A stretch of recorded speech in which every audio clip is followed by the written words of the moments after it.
اعوذ باللہ من الشیطان الرجیم بسم اللہ الرحمن الرحیم اللہ الذی انزل الکتاب بالحق والمیزان. یہ کتاب اور میزان ایک آیت میں جمع یا یہاں ہے یا سورہ حدید میں ہے.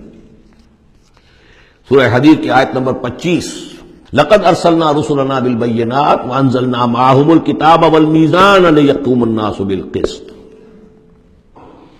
یا یہاں ہے اللہ ہی ہے جس نے اتاری ہے کتاب بھی حق کے ساتھ اور میزان.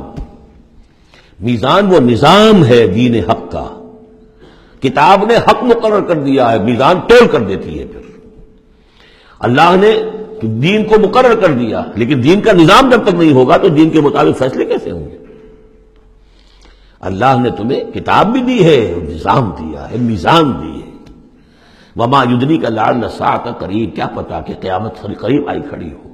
اور الساعۃ سے مراد میری قیامت تو میری موت ہے.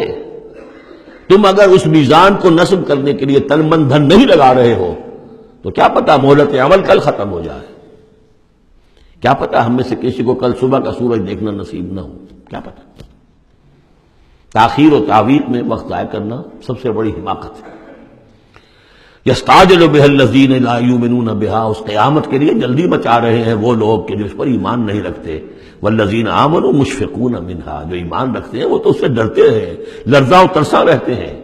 جو سورہ نور میں ہم نے پڑھا یخافون یوما تتقلب فیہ القلوب والابصار، وہ لوگ تو اس مقام پہ بلند پر پہنچنے کے باوجود لرزاں و ترساں رہتے ہیں اس دن کے خیال سے جس دن اپنے پروردگار کے حضور کھڑے ہونا ہوگا.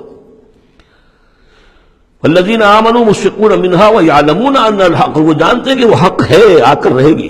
الا ان الذین یمارون فی الساعۃ لفی ضلال بعید، آگاہ ہو جاؤ جو لوگ قیامت کے بارے میں جھگڑتے ہیں اور اس میں شک و شبہ کرتے ہیں وہ بڑی دور کی گمراہی میں پڑ چکے ہیں. اللہ لطیف بعبادہ یرزق من یشاء، اللہ بہت باریک بین ہے اپنے بندوں کے لیے اور وہ رزق دیتا ہے جس کو چاہتا ہے. یعنی اقامت دین کی جد و جہد میں یہ فکر نہ تمہیں ہو کہ کیا کھائیں گے کیا پیئیں گے. میں آپ کو حضرت مسیح کا وہ قول بھی سنا چکا ہوں جو متی کی انجیل میں ہے. کیوں فکر کرتے ہو کیا کھاؤ گے پیو گے؟ کیا جنگل کی چڑیاں جو ہیں جو نہ ہل چلاتی ہیں نہ بوتی ہیں نہ کاٹتی ہیں لیکن صبح کو اپنے گھونسلوں سے نکلتی ہیں اور شام کو آسودہ ہو کر واپس آتی ہیں، تو وہ رب جو ان کو کھلاتا پلاتا ہے وہ تمہیں نہیں کھلائے گا؟ کیوں تشویش کرتے ہو کہ کیا پہنیں گے؟ جنگل کی سوسن کو نہیں دیکھتے کہ جیسا خوبصورت لباس اللہ نے اسے دیا ہے. سلیمان بھی اپنی ساری شان و شوکت کے باوجود ویسی پوشاک نہیں رکھتا تھا. تو جو اس گھاس کو یہ سب کچھ دے رہا ہے جو آج ہے اور کل جلا دی جائے گی، کیا وہ تمہیں نہیں، تمہارا تن نہیں ڈھانکے گا؟ لیکن تمہیں ایمان نہیں ہے. تو فرمایا اللہ لطیف ہے اپنے بندوں کے لیے. ایک دفعہ یکسو ہو کر فیصلہ تو کرو کہ اب اپنے آپ کو وقف کرنا اس کام کے لیے. اللہ تعالیٰ وہاں سے رزق دے گا جہاں سے تمہیں گمان تک نہیں ہوگا. من یتق اللہ یجعل لہ مخرجا ویرزقہ من حیث لا یحتسب. لیکن اس کے لیے اللہ پر ایمان ضروری ہے، توکل ضروری ہے. ہاں تھوڑا سا اللہ تعالیٰ امتحان بھی لے لیتا ہے، سختیاں بھی آ جاتی ہیں. امتحان پھر آدمی ثابت کر دے کہ میں تو یکسو ہوں، اے اللہ میں نے فیصلہ کر لیا. اللہ پھر راستے کھول دیتا ہے. وَهُوَ الْقَوِيُّ الْعَزِيزُ، وہ تو بہت قوی ہے، زبردست ہے. اب یہ جو مضمون آگے آ رہا ہے یہ وہ ہے جس کی کلائمیکس ہم پڑھ چکے ہیں سورہ بنی اسرائیل میں. مَنْ كَانَ يُرِيدُ الْعَاجِلَةَ عَجَّلْنَا لَهُ فِيهَا مَا نَشَاءُ لِمَنْ نُرِيدُ. یہاں وہی مضمون مختصر آ رہا ہے. مَنْ كَانَ يُرِيدُ حَرْثَ الْآخِرَةِ نَزِدْ لَهُ فِي حَرْثِهِ، جو شخص کے طالب بن گیا ہو آخرت کی کھیتی کا، ہم اس کی کھیتی میں اضافہ کرتے رہتے ہیں، بڑھوتری ہوتی رہتی ہے. وَمَنْ كَانَ يُرِيدُ حَرْثَ الدُّنْيَا، اور جو بن گیا ہے دنیا ہی کی کھیتی کا طالب، نُؤْتِهِ مِنْهَا، ہم اس میں سے اسے کچھ دے دیتے ہیں. فَمَا لَهُ فِي الْآخِرَةِ مِن نَصِيب، پھر آخرت میں اس کا کوئی حصہ نہیں ہے. أَمْ لَهُمْ شُرَكَاءُ شَرَعُوا لَهُم مِّنَ الدِّينِ مَا لَمْ يَأْذَن بِهِ اللَّهُ. یہ شرک کے معاملے میں یہ مضمون بہت اہم ہے. ایک تو بار بار آیا ہے کہ نہ اللہ نے کوئی سند اتاری، نہ سلطان اتاری، نہ کسی کتاب میں اس کے لیے کوئی دلیل اتاری، کہیں کچھ ہے ہی نہیں. لیکن یہ بات جو ہے یہ منفرد ہے یہ سورہ مبارکہ اس بات میں. کیا ان کے کوئی ایسے شرکاء بھی ہیں کہ جنہوں نے انہیں کوئی دین دیا ہو، کوئی قانون دیا ہو، کوئی نظام دیا ہو؟ لات عزا منات ہبل، کوئی انہوں نے تمہیں کتاب دی ہے، کوئی شریعت دی ہے، کوئی نظام دیا؟ ام لہم شرکاء شرعوا لہم من الدین ما لم یاذن بہ اللہ، جس کے کہ اللہ نے اذن نہ دیا ہو، حکم نہ دیا ہو۔ اگر تو واقعی کوئی الہ ہے، کوئی واقعی ہے، تو اسے دینا چاہیے۔ یہ نظام ہے تمہارے لیے، نظام کے بغیر کیسے الہ ہو گیا؟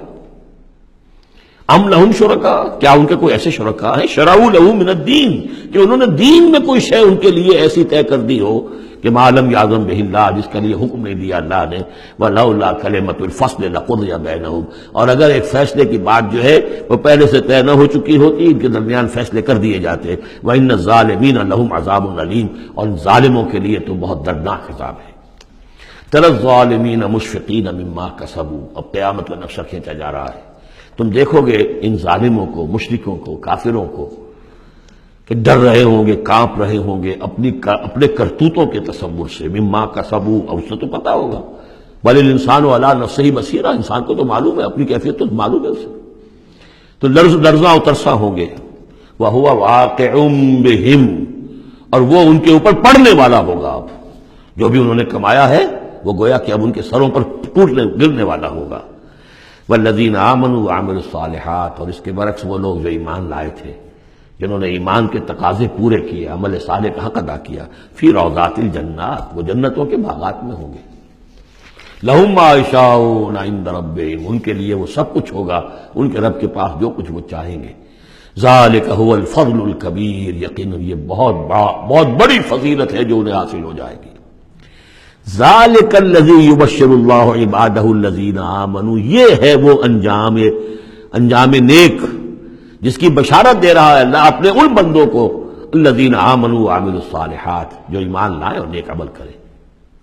قل لا اسألکم علیہ من اجرا قل لا اسألکم علیہ اجرا الا المودۃ فی القربى، کہہ دیجئے کہ میں تم سے کوئی اجرت نہیں مانگتا، کوئی اجر نہیں مانگتا، کوئی مزدوری نہیں مانگتا، کوئی انعام میں نے کبھی نہیں مانگا، الا المودۃ فی القربى، سوائے قرابت داری کے لحاظ کے۔